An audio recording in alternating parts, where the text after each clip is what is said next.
Voilà, les gars, le match face au PSG a été débriefé. Si vous voulez aller voir le débrief qui a été très virulent, n'hésitez pas, il est disponible sur la chaîne. Aujourd'hui, on va revenir sur les déclarations d'après-match, notamment de Kylian Mbappé, notamment de Christophe Galtier, notamment des conséquences qui pourraient arriver au PSG. Ça parle d'un retour de Thomas Tuchel, ça parle de Luis Campos, tout ça on va le voir dans cette vidéo. Salut à tous, c'est Asial, je vais essayer de faire rapide parce que la dernière vidéo a été très longue. J'espère que tout le monde va bien, les supporters parisiens comme d'habitude encore. Je vous donne énormément de force, on est ensemble, je suis supporter parisien aussi pour ceux qui ne le savent pas. Aujourd'hui on va parler de plusieurs trucs, on va parler du coup de l'après cette débâcle. Si vous voulez vraiment mon avis sur le match et même mon avis sur un petit peu l'ensemble du PSG, il y a le débrief qui est sorti, le débrief qui dure 20 minutes, c'est la plus longue vidéo de ma chaîne, j'avais énormément de choses à dire. Aujourd'hui on va parler des déclarations d'Mbappé, on va parler des déclarations de Galtier, parce que alors lui vraiment j'espère qu'il va vite sauter, parce que ces déclarations d'après-match, il y en a certaines qui sont incompréhensibles et vraiment t'as envie de péter un câble. Et on va parler de Luis Campos et de la gestion du PSG. Bref, commençons par Kylian Mbappé.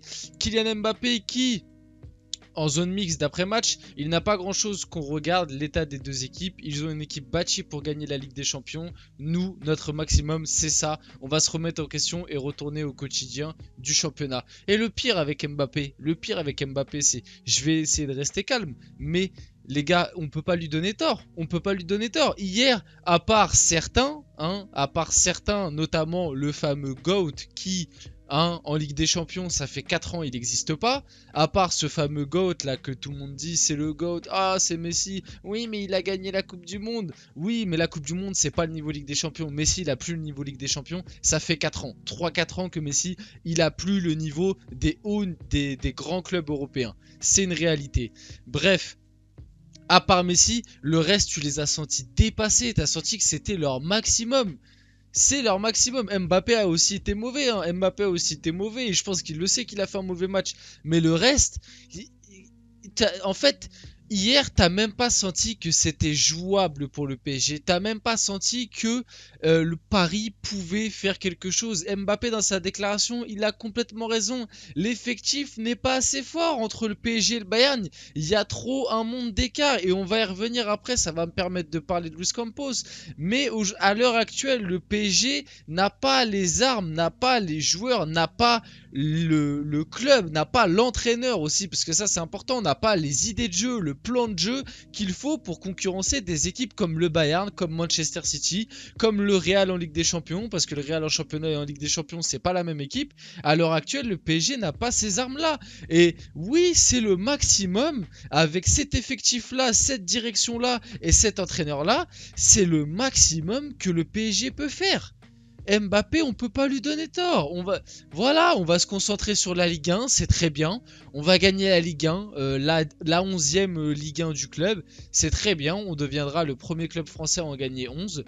Voilà, c'est tout ce qu'on peut faire. On peut pas faire mieux tant qu'on change pas les choses. Et l'année dernière, on a cru qu'il allait avoir du changement. Au final, ça a été pire parce que Galtier n'a pas d'idée. Galtier n'est pas un entraîneur qu'il faut pour le PSG. Voilà, c'est pas un manager, c'est pas un entraîneur qui tactiquement t'apporte quelque chose. Il nous a fait ce que n'importe qui aurait pu faire. Moi, tu me mettais entraîneur à la place du PSG. Fallait pas être devin, fallait pas avoir des diplômes d'entraîneur pour comprendre que le PSG, avec les joueurs que t'avais, le mieux c'était utiliser un 3-5-2. Fallait pas avoir fait bac plus 5 entraîneur. Fallait pas être Guardiola pour comprendre ça avec le PSG, qu'en jouant 3-5-2 avec les joueurs que t'as à ta disposition, c'était le mieux à faire. Mais dans le jeu, dans l'animation du 3-5-2, c'est rien. Ça se voit qu'il leur a dit juste, les gars, 3-5-2, essayez de donner la balle à Mbappé et bonne chance. Il n'y a rien eu, on montre rien. En Ligue 1, on montre rien. En Ligue 1, le nombre d'entraîneurs qui tactiquement battent Galtier à chaque match de Ligue 1, c'est affligeant. Will Steele avec Reims a complètement battu tactiquement le PSG de Galtier. Tudor avec l'OM a complètement battu tactiquement le PSG de Galtier sur le match de Coupe de France et même sur le match de Ligue 1. Ok, on le gagne 3-0, mais on le gagne 3-0 parce que collectivement la performance a été très forte, pas parce que tactiquement on a été bon. Le Tudor avec l'OM a été bien meilleur tactiquement encore une fois. Et d'ailleurs, Marseille sur ce match-là, on l'oublie assez souvent de le dire, ils sont très très mal payés. Bref, je vais pas m'attarder plus sur cette déclaration. Mbappé a 100% raison, c'est le maximum qu'on peut faire avec cette équipe-là, avec cet entraîneur-là, avec cette direction-là. Mbappé, si cette élimination aura un impact sur son avenir, non, je suis calme. La seule chose qui compte pour moi, c'est cette saison. La seule chose qui compte pour moi cette saison, pardon, c'est de gagner le championnat. Après, on verra. Bon, ça, de toute façon, on verra. J'ai pas plus à m'attarder. On va passer à Galtier, parce que Galtier, il a eu une conférence, enfin, il a eu une petite déclat. Pour en revenir vite fait sur cette déclaration, qu'est-ce que vous voulez que je vous dise de plus? On verra cet été. De toute façon, on sait très bien que les rumeurs Real Madrid vont réapparaître. Voilà, il fera sa décision. Moi, honnêtement, limite, j'ai envie de lui dire, mais je le disais déjà l'été dernier, ça m'a fait plaisir qu'il soit resté, hein. Mais Mbappé, pour le bien de ta carrière, honnêtement, va-t'en. À Paris, à l'heure actuelle, ça sert à rien de rester. Je sais même pas pourquoi on se casse la tête. La faute à un gamin de 17 ans, la faute au calendrier, la faute aux blessés, mais jamais la faute, enfin jamais de la tienne et celle de Campos, qui l'assume et viennent parler aux médias de tous les cadavres qu'il a ramenés. PSG, Inside, agissez en gros. Pour rappel, Galtier, conférence d'après-match, il a chargé la responsabilité du but à Bachiabou. J'en ai parlé dans mon débrief, c'est honteux. C'est honteux. Galtier, j'espère, là il y a une réunion aujourd'hui avec Nasser et je sais pas, des dirigeants parisiens, je pense qu'il y a Doha, etc. Mais j'espère qu'ils vont le faire sauter dès aujourd'hui.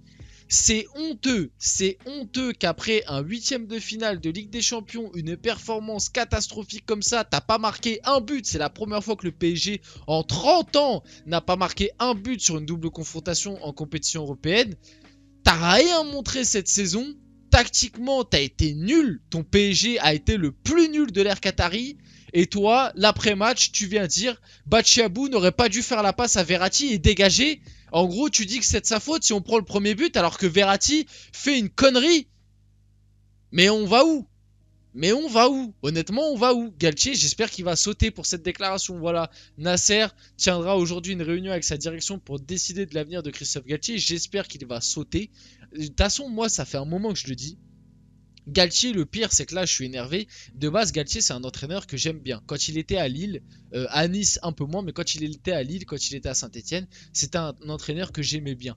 Mais quand il y a eu les premières rumeurs de Galtier au PSG, je me suis dit, mais attendez, c'est une blague. Mais c'est une blague.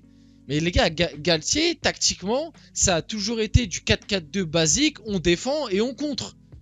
Tactiquement, Galtier n'a jamais été un grand entraîneur. C'est un bon entraîneur de Ligue 1 pour construire des projets. Quand Nice l'a pris, ou même à un moment, ça parlait de lui à Lyon, je trouvais l'idée plutôt intéressante parce que Galtier, pour remonter des équipes et les placer, on va dire, minimum Europa League, Galtier, il sait le faire. Envoyer une équipe minimum en Europa League et peut-être aller te chercher un petit parcours en coupe.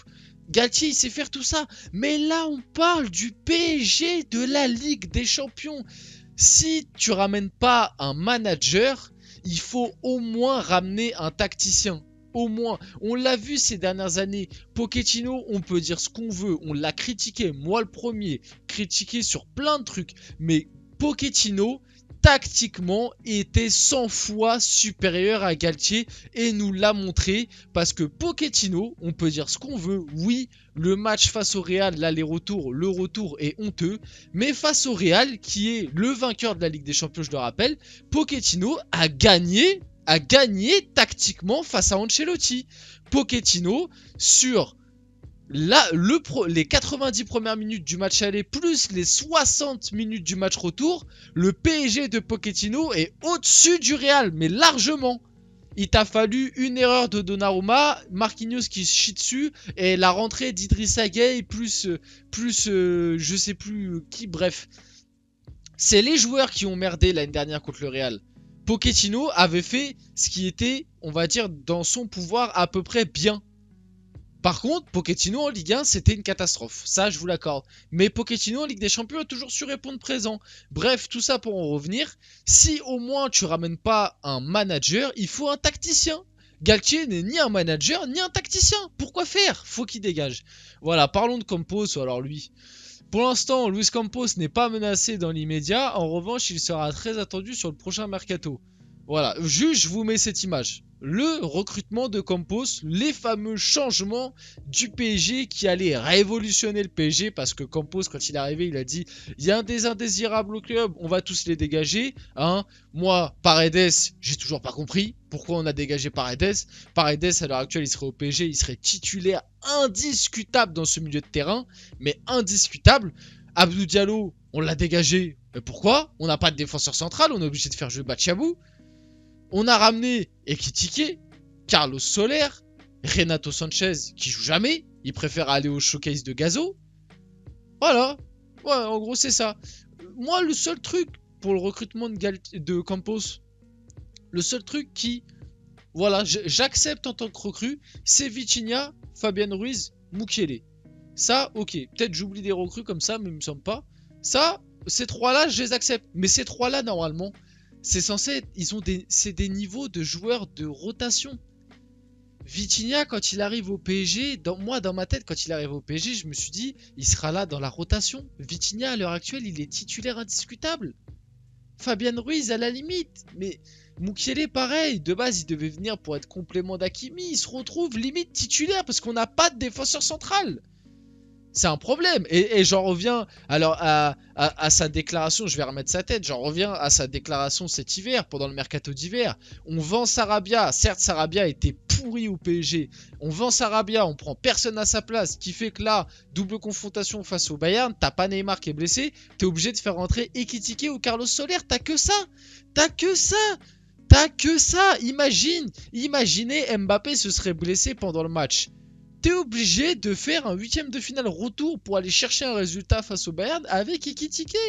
Et l'excuse des blessures que Galtier nous a sorti en conférence de presse, ah tient pas, tous les clubs ont des blessures. Le Bayern, ils ont Mané qui était blessé, Luis Hernandez, Neuer qui était blessé et Lucas Hernandez qui était blessé. 3 joueurs titulaires, 3 joueurs majeurs. On l'a vu face à Paris, mais on l'a pas vu. On l'a pas vu, ils avaient 3 titulaires blessés. On l'a pas vu parce qu'au mercato d'hiver, ça a été chercher des joueurs cohérents. Parce que dans leur effectif, ils ont des joueurs au profil cohérent qui peuvent remplacer en cas de blessure. Ils ont des mecs qui peuvent rentrer, des mecs qui apportent un truc. Hein? Ils ont perdu Lewandowski cet été, ils ont recruté personne. Ils font jouer Choupo-Moting qui était indésirable au PSG. Mais Choupo, il marque. Parce qu'il y a des idées, parce que Nagelsmann, on peut dire ce qu'on veut, c'est un coach qui tactiquement est très fort. Il sait mettre en place quelque chose pour mettre ses joueurs dans les meilleures dispositions. Au PSG, on le dit depuis des années. À chaque fois que les joueurs ils arrivent au PSG, ils deviennent nuls. Pourquoi ? Parce qu'au PSG, on n'a pas d'identité, on n'a pas de tactique, on joue trop sur des individualités. Encore hier, face au Bayern, la tactique c'était quoi? C'était jouer Mbappé et bonne chance. Et bah c'est normal que certains joueurs, et bah quand ils viennent au PSG, ils s'écroulent. Parce que t'as pas de tactique, t'as pas de formation. Vous vous rendez compte que cette saison, le PSG, on a changé 3-4 fois de formation. On a joué en 4-4-2, on a joué en 3-5-2, on a joué en 4-3-3, on a joué en 4-3-1-2. On sait plus, on sait même plus, les joueurs savent même plus. Bref, Campos au recrutement est catastrophique. Voilà, Ekitike, moi vous pouvez me dire ce que vous voulez, c'est un crack, Newcastle le voulait. Oui, au PSG il est mal utilisé. Sur tout ce qu'il montre, il est nul, que ce soit sur le terrain et même dans l'extra sportif. Ouais, moi j'y crois pas. J'y crois pas une seconde à ce mec, mais bon. Campos a préféré vendre Kalimundo pour recruter ce mec. Très bien. Bien fait. Enfin, bien lui en pense, mais bref. Pour moi, je vais donner mon avis vite fait. Campos Galtier, faut dégager le duo. Faut dégager le duo. Moi, à l'heure actuelle, à ce que je vois, Campos a l'air plus de rester dans la tête des instances parisiennes. Moi, je dégagerai le duo. Galtier, il faut le dégager à tout prix. Et même Campos, moi j'irai parce que honnêtement, à l'heure actuelle, ça va pas. Et Mbappé s'en est plein. Sa déclaration qu'on a vue au début, je vais vous la remettre, mais cette déclaration, on a fait notre maximum. Ça veut tout dire. Avec cet effectif-là, on peut pas aller plus loin. L'effectif est pas bon.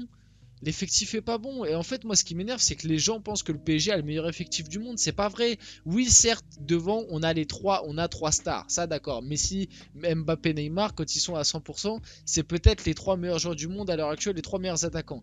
Ok, mais le reste, au milieu de terrain, on n'a pas de top joueur. On a Verratti, mais Verratti s'est chié dessus face au Bayern.